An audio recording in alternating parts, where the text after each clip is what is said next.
All right, let's dive in. Today, we're basically becoming scientific detectives. We're on a mission to crack one of the biggest mysteries of all time. What is everything really made of? We're going to follow the clues, one by one, to uncover the hidden structure of the atom, the fundamental building block of, well, everything you see around you. For the longest time, everyone just knew that the atom was the end of the line. It was the smallest, most basic thing you could possibly get. But what if that just wasn't true? What if the atom itself had secrets buried deep inside? This one question, this one little doubt, kicked off a revolution in science. So let's start at the beginning of our story, with an idea that seemed to make perfect sense at the time. So, our story kicks off with this really simple concept: the atom as a solid, unbreakable little ball. Our starting point is a guy named John Dalton. He basically pictured atoms as these perfect, tiny billiard balls, completely solid, impossible to destroy, and you definitely couldn't split them into smaller pieces. Now, this was a huge leap forward for science, but it also set up a belief that was about to get completely shattered. And boy, was that idea about to get shattered. This is where our detective story really starts to pick up speed. The first major break in the case? The shocking discovery that atoms weren't solid at all. They were actually made of even smaller pieces. So here are the first two big clues, and these two particles couldn't be more different.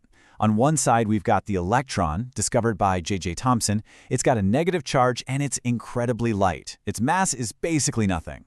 And on the other side, we have the proton, spotted by E. Goldstein. It's the total opposite. It's got a positive charge, and it is a heavyweight. We're talking about 2,000 times more massive than an electron. Finding these two opposing particles was the first real proof that Dalton's model was wrong. The atom had an inner structure. And this is the guy who found that first crucial piece of the puzzle: J.J. Thomson. The moment he discovered the electron, the whole idea of an unbreakable atom was out the window.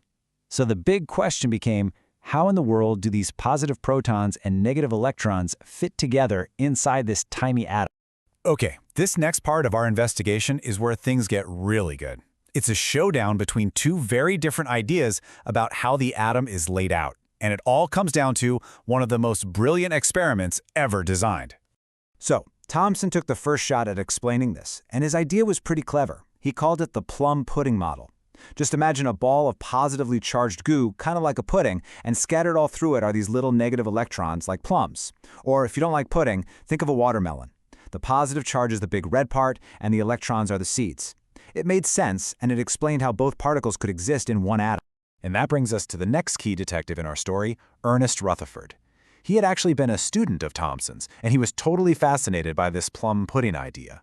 But he didn't just want to take his old boss's word for it, he wanted to test it. So he designed an experiment to try and basically peek inside the atom.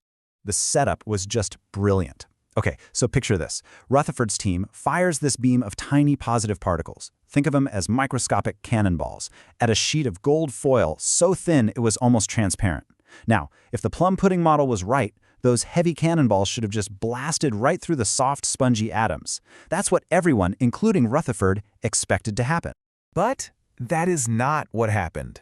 Not even close. The results were so bizarre, so completely unbelievable, that Rutherford himself said this. Can you just imagine the shock? Firing a cannonball at a piece of tissue paper and having it bounce right back and hit you? Something was seriously wrong with the plum pudding model. So here's what they actually saw, the stuff that just blew their minds. First, most of the particles flew straight through, no problem. A few got knocked off course a little bit, which was interesting, but the real kicker, the part that made absolutely no sense, was that about 1 in every 12,000 particles hit the foil and bounced almost straight back. That was supposed to be impossible. Rutherford had this incredible aha moment. The only way a particle could bounce back like that is if it hit something incredibly small, super dense, and with a strong positive charge. This led him to a brand new idea, the nuclear model. He said the atom is actually mostly empty space, with all the positive charge and nearly all the mass packed into a tiny, dense core right in the middle. He called it the nucleus. But you know how it is in science. You solve one mystery, and another one pops right up. According to all the laws of physics at the time, an electron flying around a nucleus should be giving off energy, slowing down, and then spiraling into the center in less than a second. If this were true, nothing, not you, not me, not the planet, should exist. So why don't all atoms just collapse? The fix for this huge problem came from a physicist named Niels Bohr, and his idea was a game changer. He basically proposed that electrons live by a different set of rules.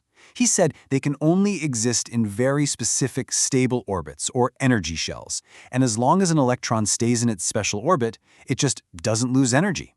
It was a weird but brilliant idea that finally explained why matter is stable. All right, let's fast forward a bit and put the final pieces of this puzzle together. This is the blueprint for the atom that we still use today. So there was still one little problem. Scientists had measured the nucleus and was heavier than it should be if it only contained protons. There was some missing mass. Well, the final clue was found in 1932 by James Chadwick. He discovered the neutron, a particle with no charge at all, but with almost the exact same mass as a proton, hiding out in the nucleus. And with that, the atomic family was complete. So there you have it. This is the complete set, the atom's core building blocks. You've got your heavyweights, the positive proton and the neutral neutron, packed together in the nucleus at the center. And then you have the lightweight, negative electrons zipping around the outside in those special energy shells. This is the basic recipe for everything in the universe. And this brings us to what might be the most important number in all of chemistry, the atomic number. It's simple. It's just the number of protons in the nucleus. And that number is like the element's unique fingerprint. If it has 6 protons, it is always carbon. If it has 79 protons, it is always gold. The proton count defines the element. Period.